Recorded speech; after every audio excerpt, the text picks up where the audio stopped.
Hi everyone, this is me Nidhi Gupta, your English coach and I welcome you all to Adda 24/7 Foundation channel. इस channel पर हम लोग कर रहे हैं CBSE क्लास 10th के बोर्ड एग्जाम्स की प्रिपरेशन। तो एक एक करके सारे चैप्टर्स को हम लोग यहाँ पर डिटेल्ड में समझ रहे हैं, उनके क्वेश्चन आंसर सॉल्व कर रहे हैं और अपने आप को बोर्ड एग्जाम्स के लिए तैयार कर रहे हैं। आज जो पोम हम लोग कवर करने वाले हैं ये लिखी है कार्ल सैनबर्ग ने और पोम का नाम है फॉग।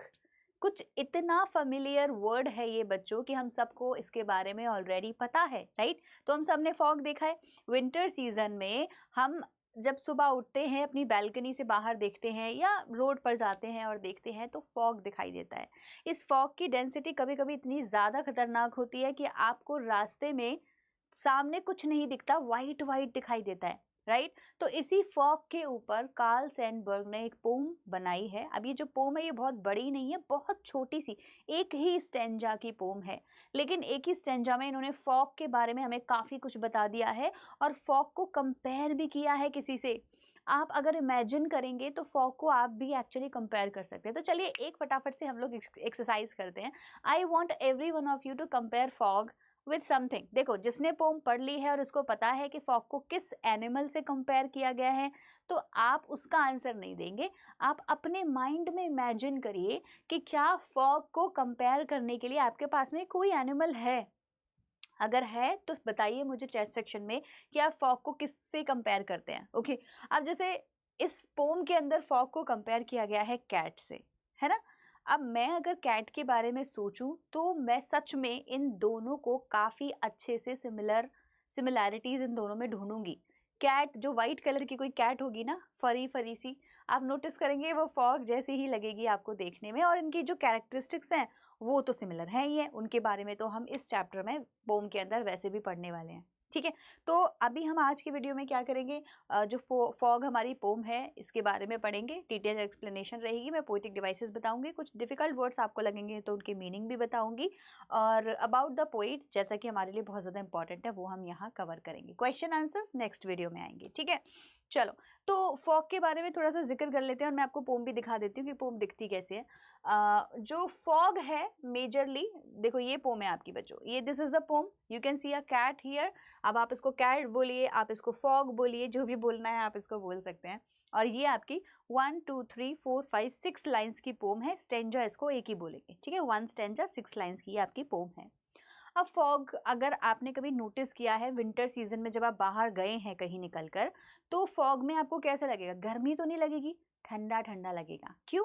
क्योंकि जो वाटर ड्रॉपलेट्स हैं वो एक्चुअली एटमॉस्फेयर में होती हैं, और आप फील भी कर सकते हो, खुद को गीला गीला फील करोगे, आप वेट हो जाओगे, मतलब आपको लगेगा कि शायद बारिश से होकर आए हैं। ह्यूमिडिटी भी होगी एनवायरनमेंट में बहुत ज़्यादा ड्रॉपलेट्स की वजह से, और आपको ठंडा भी फील होगा। ये थिक क्लाउड की तरह होगा जो कि आपको ऐसा कुछ दिखाई देगा। बेसिकली क्लाउड आप इसको बोल सकते हैं, ठीक है, लेकिन ऊपर नहीं है, नीचे है। कहते हैं ना बादल उतर कर आ गए। तो अब आप कभी हिल स्टेशन में जाइए, ठीक है, वहाँ आप फॉग में और क्लाउड्स में कंपैरिजन नहीं कर पाएंगे बच्चों, क्योंकि हिली एरिया जो ऊपर है, ज़्यादा ऊपर हिली एरिया जो होता है, वहाँ अगर क्लाउड्स होते हैं तो वो हिल्स पर आते हैं। सो मैं डलहौजी गई थी, और जहाँ जहाँ हमारा कॉटेज था, बेसिकली जहाँ हम लोगों ने स्टे किया था, वो बहुत ऊपर था। तो वहाँ बार बार, और विंटर का सीज़न तो था ही, विंटर का सीज़न नहीं था एक्चुअली, सीज़न तो नॉर्मली चल रहा था, यही महीनों की बात थी। क्या चल रहा है अभी? अगस्त चल रहा है ना, इसी टाइम की बात थी, अगस्त सितंबर में हम लोग गए थे। लेकिन वहाँ तो अब आप समझ ही जाओ, हिली एरिया है तो अच्छा अच्छा ठंडा ठंडा मौसम तो होगा ही होगा। तो वहाँ जब क्लाउड्स आते थे ना, दिखता था दूर से ये क्लाउड आ रहा है, और वो जब आता था तो हमारा पूरा कॉटेज एकदम ऐसे कवर हो जाता, जैसे ड्रैप कर लिया हो, है ना, वाइट शीट में, और फिर वापस से जाता था तो लगता था कि फॉग है। फॉग और क्लाउड मतलब सेम ही ड्रॉपलेट से ही बना है, तो बिल्कुल वैसे ही आपको लगेगा वो, ठीक है। तो ऐसा फॉग के बारे में इस पोम में हमें थोड़ा बहुत डिस्कशन करने को मिलेगा। आप देखो, आप जब इस पोम को पढ़ेंगे ना तो आप नोटिस करेंगे बच्चों कि इस पोम के अंदर पहली लाइन में फॉग लिखा मिलेगा, ठीक है, फिर आपको दूसरी लाइन में कैट लिखा मिलेगा। आप बोलोगे ये क्या बात हुई, अभी तो हम फॉग की बात कर रहे थे, अब हम कैट की बात कर रहे हैं। हमने बोला द फॉग कम्स, फॉग आता है, बात समझ आ गई, on little cat feet. Now suddenly fog को लिटिल कैट फीट से कंपेयर कर दिया और दोनों को एक ही लाइन में जोड़ दिया, तो हम बोलेंगे cat comes on its little feet, या फिर fog comes on its own, basically खुद ही आता है। लेकिन हमने दोनों के आने के, अराइवल के इस स्टेप को, आने को कंपेयर किया कि जैसे कैट आती है वैसे ही फॉग आती है ना। अब ऐसा क्यों बोला मैंने, जैसे कैट आती है जैसे फॉग आती है, आता है, तो बेसिकली इन दोनों के अंदर कुछ तो सिमिलैरिटी होगी। तो वो क्या कैरेक्टरिस्टिक है जो इन दोनों के अराइवल को सिमिलर बताती है? आप इसके बारे में सोचेंगे और मुझे चैट सेक्शन में लिखेंगे। तब तक हम लोग बात कर लेते हैं एक बार पोइट की, और फिर हम पोम को एक्चुअली स्टार्ट करेंगे, ठीक है। चलिए, तो जी लिखी है ये कार्ल सैंडबर्ग ने, जो मैंने आपको बताया था अगस्त का महीना चल रहा है और अगस्त के बारे में पढ़ रहे हैं। कार्ल ऑगस्ट सैंडबर्ग, ये इनका पूरा नाम है, ठीक है। अमेरिकन पोइट है बच्चों, और आपने नोटिस किया होगा आपकी टेक्स्ट बुक में ज़्यादातर अमेरिकन पोइट्स ही आपको दिखाई देंगे। ये ऐसे वैसे पोइट बिल्कुल भी नहीं है, बहुत ही फेमस है, क्योंकि इन्हें मिला है पुलित्जर प्राइज़, जो कि लिटरेचर में एक बहुत ही फेमस प्राइज होता है। इनको पुलित्जर प्राइज मिल चुका है, ठीक है। 2 पोएट्री के लिए इनको मिला था, फॉर हिज पोएट्री, एंड एक बार इन्होंने मतलब ये जो फेमस है बेसिकली ये है बायोग्राफी ऑफ अब्राहम लिंकन लिखने के लिए। तो अब्राहम लिंकन की बायोग्राफी इन्होंने लिखी है, तो बहुत बड़ी बात है, राइट। तो उसके लिए भी ये बहुत ज़्यादा फेमस है, Karl Sandberg. Now he wrote poems like grass, fog, cloud, analysis नाम से इन्होंने पोम लिखी है। शिकागो इनकी बहुत फेमस पोम है, बहुत ज़्यादा फेमस पोम है। मतलब लाइक वाइडली नोन पोम इसको हम बोल सकते हैं। तो ये कुछ इनकी पोम है जो इन्होंने लिखी हैं। फेमस पोइट हैं जैसा कि मैंने आपको बताया, और अब हम इनकी फोक पोम को एनालाइज करेंगे, ठीक है। चलिए, तो पोम के अंदर जो पोइट है हमें बोलते हैं द फॉग कम्स। तो देखो यही हमें समझ आ गया कि यहाँ जो पोइटिक डिवाइस यूज हुई है वो हुई है पर्सोनिफिकेशन। कौन सी है बच्चों? पर्सोनिफिकेशन। कैसे पहचाना? क्योंकि जो पोइट बता रहे हैं हमको कि फॉग आया, ना फॉग आता है ना फॉग जाता है, ये तो हमारे बोलने के तरीके हैं। फॉग कम्स, फिर बोलता है इट सिट्स, ये बैठता भी है ना, ये भी पर्सोनिफिकेशन है। बैठना, उठना, भागना, चलना। इट गोज, आगे लिखा होगा, मूव्स ऑन। तो ये कैरेक्टरिस्टिक्स अगर आप किसी ऐसे, ये तो क्या है, ये तो नेचर है, नेचुरल एलिमेंट है। फायर होगी, पानी आएगा, फॉग आएगा, राइट। तो ये तो होगा ही होगा। अब हम इसको बोले कि यहाँ बैठ गया, यहाँ से आया, वहाँ जा रहा है, तो हमने इसको क्या कर दिया? पर्सोनिफाई कर दिया, ह्यूमन एम्बॉडीमेंट कर दिया इनका। तो वो एक्चुअली क्या हो जाएगा अब ऐसे में? पर्सोनिफिकेशन लिटरेरी डिवाइस हम इसको बोलेंगे। क्लियर हो गया? So the fog comes on little cat feet. जब मैंने बोला तो अब मैं बोल रही हूँ कि जिस तरीके से कैट अपने फीट पर आती है, बिल्कुल वैसे ही मुझे इमेजिन करना है कि फॉग भी आ रहा है, राइट। फॉग कैट के फीट पे नहीं आ रहा, फॉग अपना आ रहा है, कैट अलग अपना आ रही है। इन दोनों को मैंने कंपेयर करा और देखा कि यार इन दोनों में कितनी सिमिलैरिटी है ना। कहाँ है सिमिलैरिटी? तो अब यहाँ पोइट बताते हैं कि आपने कभी नोटिस किया है कि आप सुबह उठे और आपने देखा फॉग आ गया? क्या आपको बताकर आया था कि मैं 8 बजे आऊँगा, 8 बजे से पहले जब तुम उठने वाले होगे उससे पहले पहले आ जाऊँगा? नहीं बताया ना। इनफैक्ट कभी कभी तो आप विंटर में नोटिस करेंगे कि आप बैठे हुए हैं, 10 बज गया, 11 बज गया, 12 बज गया, 12 बजे सूरज भी आ गया और अब बहुत अच्छा सा सनी डे हो गया है, और एकदम से सनी डे खत्म हो जाएगा और फॉग आ जाएगा। क्यों आया, कैसे आया? तो हम बोलेंगे कि फॉग का जो मूवमेंट है, फॉग के आने का जो प्रोसेस है, दैट इज अनप्रिडिक्टेबल है। वी कैन नॉट प्रिडिक्ट कि फॉग कब आएगा और कब जाएगा, है ना। अब वेदर फोरकास्ट की बात नहीं कर रही मैं, उसमें तो होता ही है लिखा हुआ, लेकिन वो भी श्योरिटी नहीं होती। वो क्या है? वेदर फोरकास्ट है, अनुमान लगाना, इट्स नॉट रियल, है ना। तो the fog comes on little cat feet, मतलब कि फॉग भी आई और कैट भी आया, और दोनों में सिमिलैरिटी है। हमने कौन सा वर्ड यहाँ नोटिस किया? कैरेक्टरिस्टिक्स कौन सी नोटिस करी? अनप्रिडिक्टेबल। अनप्रिडिक्ट लिख लेंगे, एबल लगा देंगे उसके आगे, एबल, प्रिडिक्टेबल, अनप्रिडिक्टेबल, ठीक है। एक और वर्ड यूज कर सकते हैं, अननोटिस्ड। नोटिस नहीं कर पाएंगे, आएगी जाएगी गायब हो जाएगी। क्लियर हो गया? तो fog comes on little cat feet. यहां तक का सब लोगों को क्लियर है? तो एक बार चैट सेक्शन में बताएंगे यस मैम क्लियर। 2 लाइनें हमने अभी पढ़ ली हैं, ठीक है। चलिए, और भी वर्ड लिख सकते हैं क्या? इसको हम कुछ और भी बोल सकते हैं क्या बच्चों? कैन वी से कि मैम और भी कुछ वर्ड हम लोग यूज कर सकते हैं? Unpredictable, unnoticed, mystery, mysterious word भी यूज कर सकते हैं ना। एक और लिख लेते हैं, मिस्टीरियस वर्ड भी हम यहाँ पर बच्चों यूज कर सकते हैं कि भाई बड़े ही मिस्टीरियस तरीके से आती है। तो अनप्रिडिक्टेबल, अननोटिस्ड, मिस्टीरियस, ऐसे वर्ड्स को आप लोगों को यूज करना है अपने आंसर राइटिंग में। तो ये आपके कीवर्ड्स हैं इस पोम के लिए, मैंने आपको लिख के दिए हैं। क्लियर हो गया। हमने पोएटिक डिवाइस देख ली, हमारी कौन सी है बच्चों? पोएटिक डिवाइस हमारी कौन सी है? पर्सोनिफिकेशन। और फॉग और कैट में जो सिमिलैरिटी बताई गई है वो कौन सी कैरेक्टरिस्टिक्स हैं?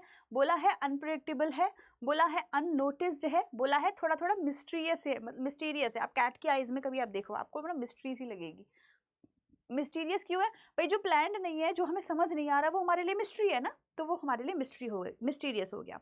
अब देखो मैं अपना एक्सपीरियंस आपको बताती हूँ कि जब अपने घर में, जब मैं अपने घर रहती थी तो मेरी मम्मी के साथ में और मेरे साथ में ये प्रॉब्लम बहुत ज़्यादा हो जाती थी। मम्मी मुझे बोलती थी कि देख किचन में ना दूध है, ठीक है, मिल्क रखा हुआ है कंटेनर में, आप जब भी किचन से बाहर जाएंगी आएंगी जाएंगी तो गेट बंद करके आएंगी। तो हम एक्चुअली वैसे घर में रहते थे, जैसे कॉलोनीज में नॉर्मल घर होते हैं ना, तो कैट कहीं से भी सड़क से आई, घर में गई, बाहर निकली, कहीं भी। अब फ्लैट्स में ये नहीं होता, तो मेरे लिए ये अब एक्सपीरियंस करना बहुत मुश्किल है। अब मैं ये चीज़ एक्सपीरियंस नहीं करूँगी because now I live in a society in a flat, तो वहाँ पॉसिबल नहीं था। लेकिन जब हम घर में अपने रहा करते थे रेजिडेंशियल एरिया में, वहाँ ऐसा होता था कि कैट किसी के घर में से निकलती है दूसरे के घर में घुस जाती है ना, वेरी नेचुरल है ये।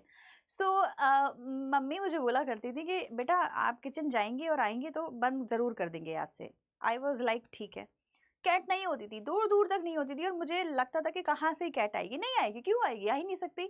मैं अपना जाती थी किचन में, चम्मच लेना है, गिलास लेना है, पानी पीना है, जो भी करना है, अपना आ गई वापस। अच्छा अभी क्या है, उसमें भी एक और पंगा है कि आप उसको बंद कर दीजिए, और अगर आपने उसको प्रॉपरली बंद नहीं किया, बस खाली ऐसे ही जो डोर था उसको ऐसे ड्रॉ कर दिया और आप आ गए, अब होगा क्या कि वो जो कैट है वो पता नहीं कब आएगी, कहाँ से आएगी, अंदर जाएगी, कंटेनर में से दूध पिएगी और भाग जाएगी।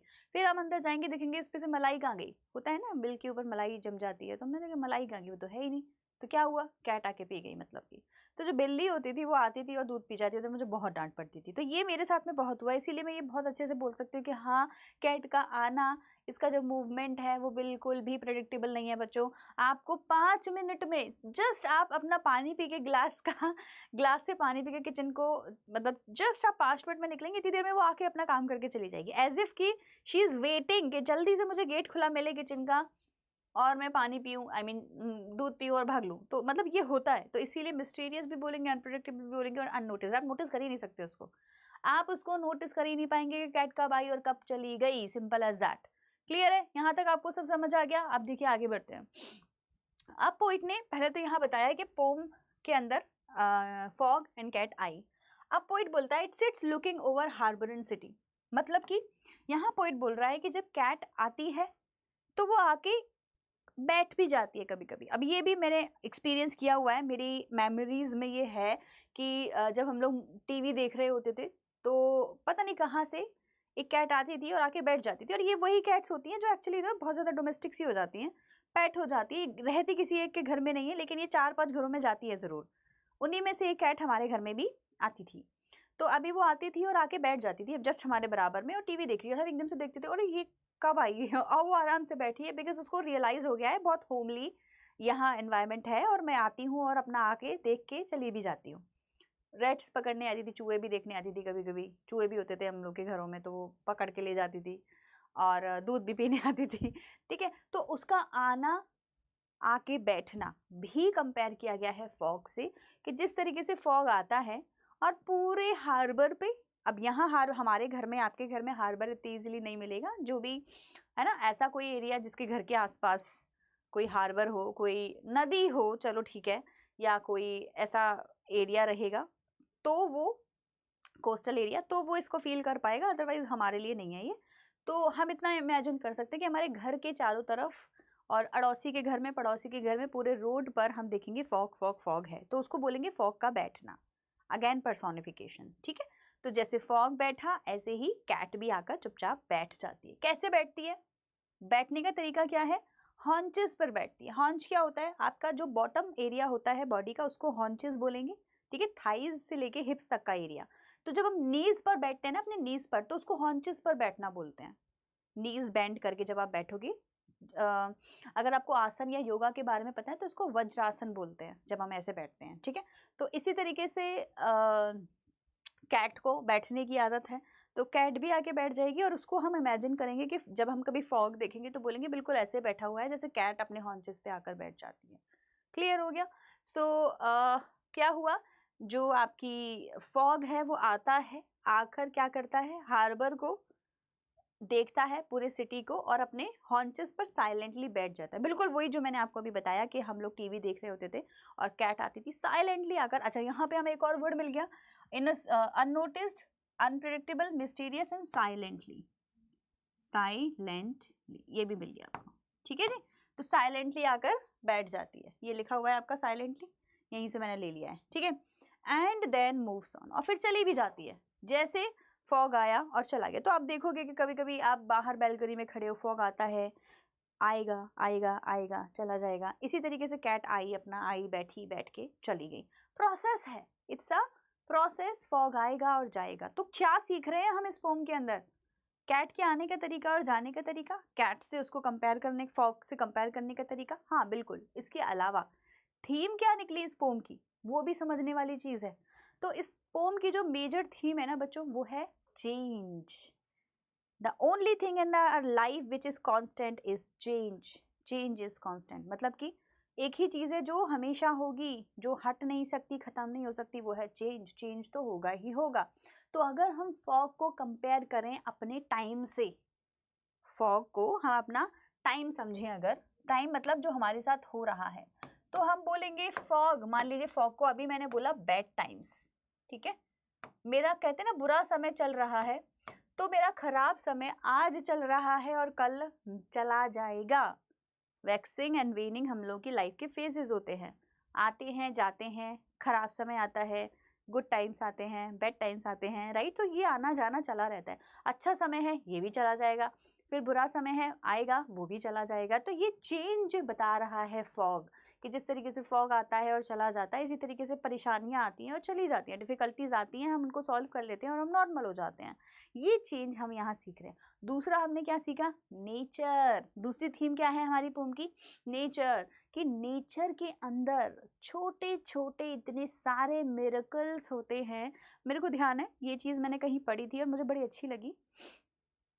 आई थिंक कोई डिबेट चल रही थी किसी समय पर अबाउट एक्लिप्स, सोलर एक्लिप हुआ था उस टाइम पे, कोई डिबेट चल रही थी और बोल रहे थे कि शुभ होता है, शुभ होता है, क्या होता है। तो किसी साइंटिस्ट ने वहाँ बोला था कि हम हमारी लाइफ में चारों तरफ इतनी ज़्यादा मिराकुलस चीज़ें होती हैं और हम इतने हैबिचुअल हो चुके हैं उन मिराकुलस चीज़ों को देखने के, कि हमने सब कुछ बहुत नॉर्मल समझ लिया है। अब जैसे फॉग का आना, इट्स वेरी मिराकुलस, लाइक कैसे कहीं से कुछ भी क्लाउड आ रहा है, आके जा रहा है। अब ये क्योंकि हमारी लाइफ का पार्ट है, हमें लगता है ठीक है, ये तो इसमें क्या ही देखना, but this is so amazing. ये जो प्रोसेस है, दिस इज सो गुड। आप इसको देखेंगे, फील करेंगे तो आपको रियलाइज होगा ये नेचुरल नहीं है, मतलब this is not very easy, ये प्रोसेस है जो खुद से हो रहा है। तो हम अपने आसपास अगर देखेंगे तो we are full of magics and miracle. बहुत सारे मैजिक्स एंड मिरेकल्स होते रहते हैं हमारे आसपास, लेकिन हमें उनकी आदत है, क्योंकि हमें लगता है भाई हम तो बचपन से यही देखते आ रहे हैं। तो सेम ये फॉग की भी स्टोरी है ना। नेचर जो होता है, इसके अंदर बहुत कुछ हो रहा है, बहुत सारा मैजिक हो रहा है, छोटे छोटे चीज़ें हो रही हैं और उन छोटी छोटी चीज़ों से बड़ा बड़ा रिजल्ट आ रहा है। जैसे आपने जो पोम है आपकी, विच पोम इज दैट, जिसमें nature has the power of healing के बारे में बताया गया है ना। The snow, dust of snow, उसके अंदर आपको बोला गया है नेचर के अंदर हीलिंग पावर है। अगर आप परेशान है तो जस्ट वॉक करके आइए, आप फील करेंगे, मज़ा आ जाएगा। अब जैसे ये जो समय चल रहा है, अगस्त में मैं ये वीडियो बना रही हूँ, today is 8th of August। तो आप इसको जब भी देखें, इसीलिए मैंने आज की डेट बताई है। इस समय हिंदी में बोलते हैं श्रावण का महीना चल रहा है ना, हिंदू कैलेंडर के हिसाब से। वैसे अगस्त चल रहा है, तो बारिश बहुत होती है ना, बारिश का मौसम है बेसिकली। तो आप सुबह सुबह अगर 5 बजे उठ के बाहर जाएंगे तो आप रियलाइज़ करेंगे कि वाओ मतलब मैं तो सुबह 5 बजे उठती हूँ तो मैं बहुत बहुत खुश हो जाती हूँ उस वेदर में। ठंडा ठंडा लगता है, फ्रेश लगता है। और ऐसे मौसम में जो बर्ड्स हैं, एनिमल हैं, ये लोग भी बड़े खुश हो जाते हैं। तो आपको दिखेंगे, आपने आसपास बहुत सारे बर्ड्स दिखेंगे। हाँ, वो इंसेक्ट्स भी दिखेंगे, वॉर्म्स वगैरह भी दिखेंगे, क्योंकि बारिश है तो obviously they are also a part of our nature. But nature has unimaginable powers, right. तो ये भी आपका एक थीम रहेगा, क्योंकि हम नेचर के ही एक एलिमेंट को यहाँ पढ़ रहे हैं। बाकी पोएटिक डिवाइसेस के बारे में बात कर लेते हैं। मेटाफर तो मैंने आपको बता ही दिया भाई, कैट को कंपेयर किया फॉग से, मेटाफर तो है ही है। पर्सोनिफिकेशन, जब हम बोल रहे हैं fog comes, sits and goes, moves on, तो ये पर्सोनिफाई हमने किया है। देन यहाँ एंजाममेंट भी यूज हुआ है बच्चों। एंजाममेंट क्या होता है? When a sentence continues to the next line, है ना, विदाउट एनी पंक्चुएशन मार्क, उसको हम लोग एंजाममेंट बोलते हैं। जैसे कि it sits looking over harbour and city on silent haunches and then moves on, है ना। तो ये पूरा का पूरा आपका बिना किसी रुकावट के सेंटेंस को लिखा गया है, इसको हम एंजाममेंट बोलेंगे।